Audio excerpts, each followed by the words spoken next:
Good morning and welcome back, students, in this class. And today we are going to do the conclusion part of the poem The Peacock, written by Sujata Bhatt.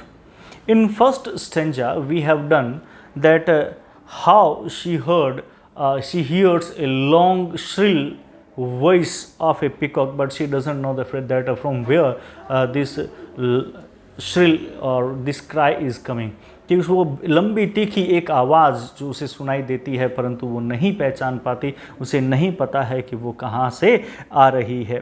ठीक है, तभी एक चमक जो है उसे दिखाई देती है कि पीपल के पेड़ के ऊपर से नीचे उतरते हुए एक मोर की, जो अपनी सुनहरी जो तीखी मुड़ी हुई गर्दन के साथ में आगे बढ़ता हुआ जा रहा है, और अचानक ही उसे बस केवल उसकी पूंछ की झलक जो है वो दिखाई देती है। तो ये हमने फर्स्ट स्टेंजा में पढ़ा। Now in the second stanza we are going to do the explanation. I was told that you have to sit in the veranda.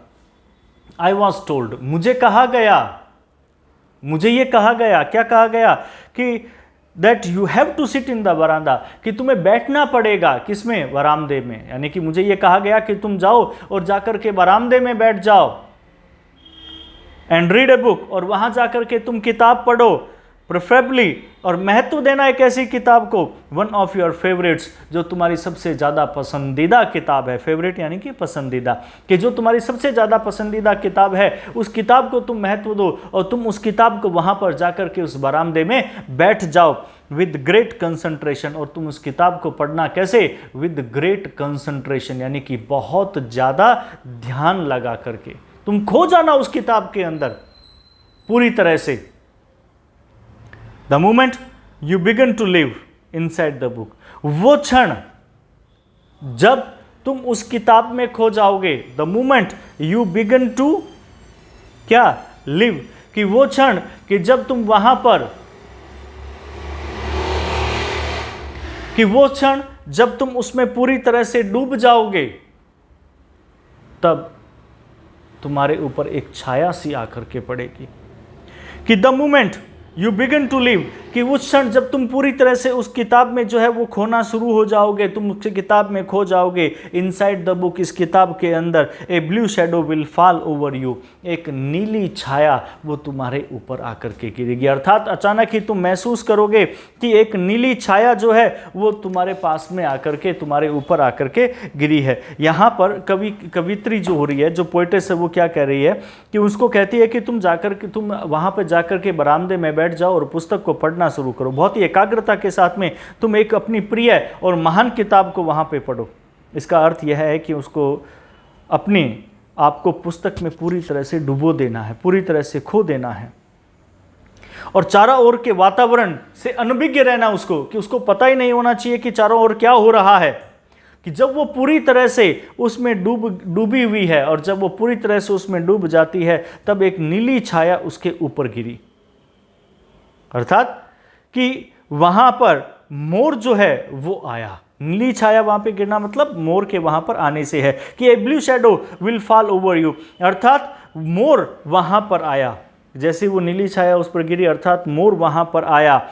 The blue wind will change direction, और जैसे ही वो मोर नीचे आता है, वो हवा अपनी दिशा को बदल लेती है। जैसे ही मोर नीचे आया, हवा ने अपनी दिशा को बदल लिया।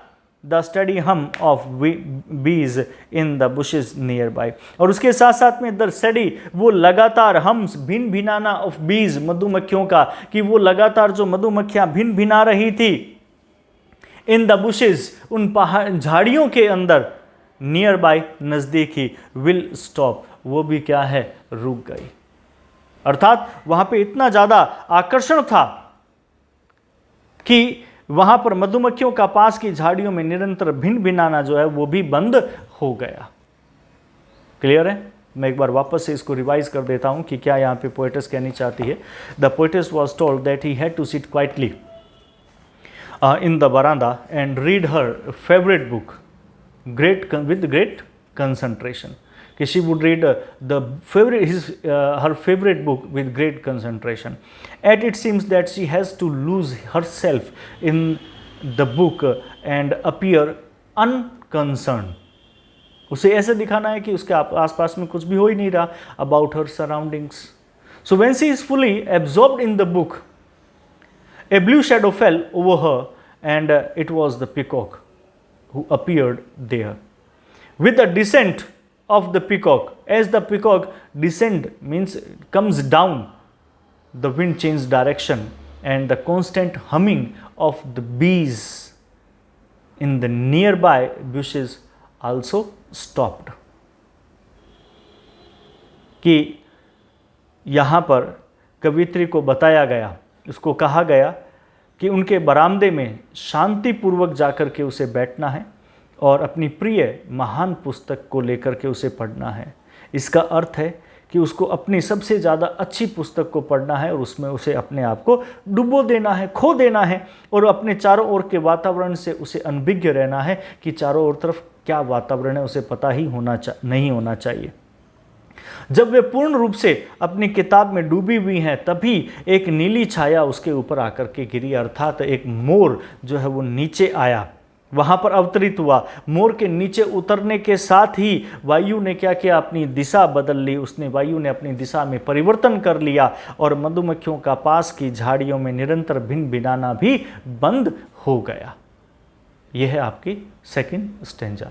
Now we are going to do third stanza. अब हम थर्ड स्टेंजा कर रहे हैं.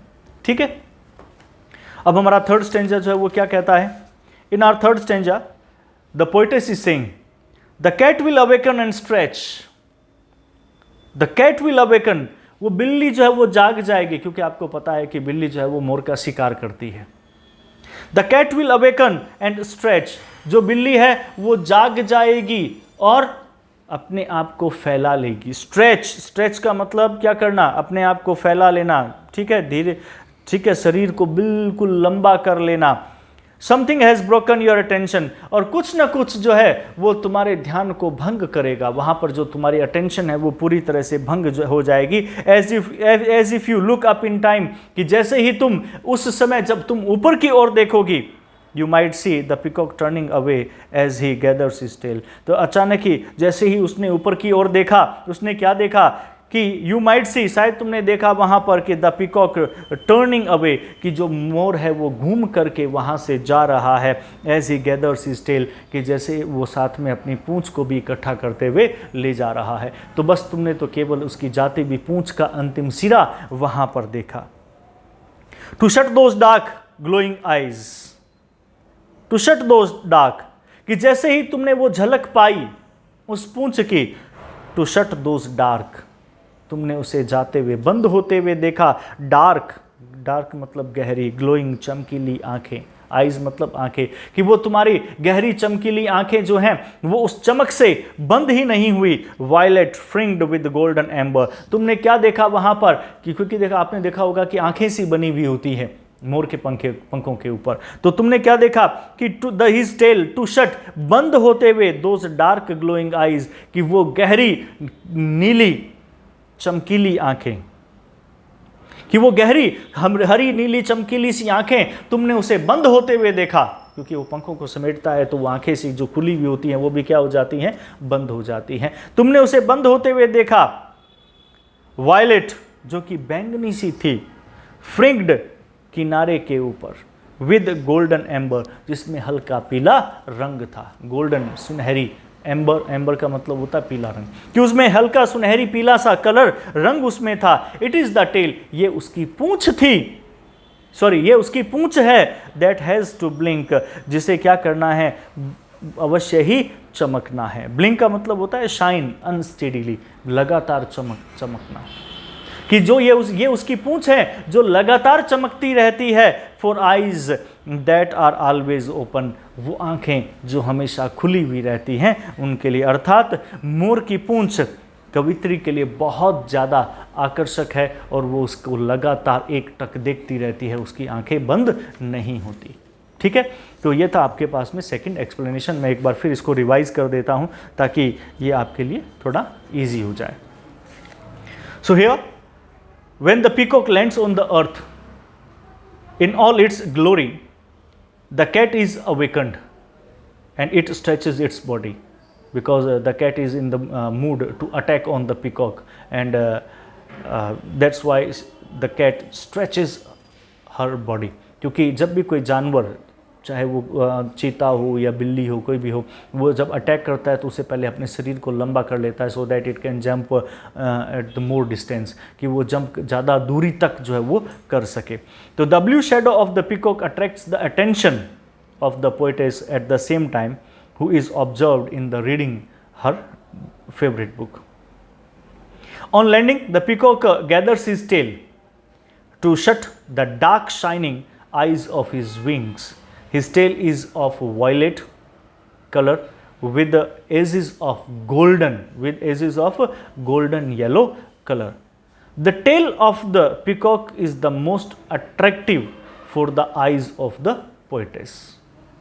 मतलब क्या है इसका कहने का, कि यहाँ पर जो कवित्री है वो क्या कह रही है. कवित्री यहाँ पर कहती है कि जब मोर पृथ्वी पर उतरता है तो बिल्ली जग जाती है, वो उसके ऊपर आक्रमण करने के लिए तैयार रहती है और अपने शरीर को पूरी तरह से खींचती है कि भी मैं ज़्यादा दूरी तक छलांग लगा करके उसके ऊपर आक्रमण कर सकूं. मोर की नीली छाया जब कवित्री के ऊपर वहां पड़ती है तो उसका ध्यान भंग हो जाता है. वो मोर अपनी तरफ ध्यान आकर्षित कर लेता है उस कवित्री का, जो अपनी पूरी प्रिय पुस्तक के अंदर डूबी हुई थी.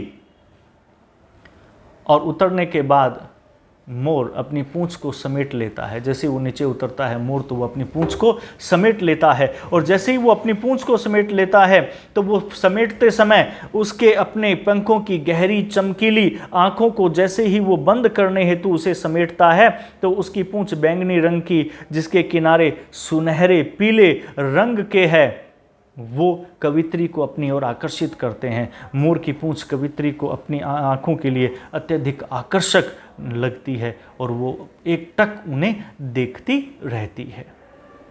क्लियर है. तो इस सेकंड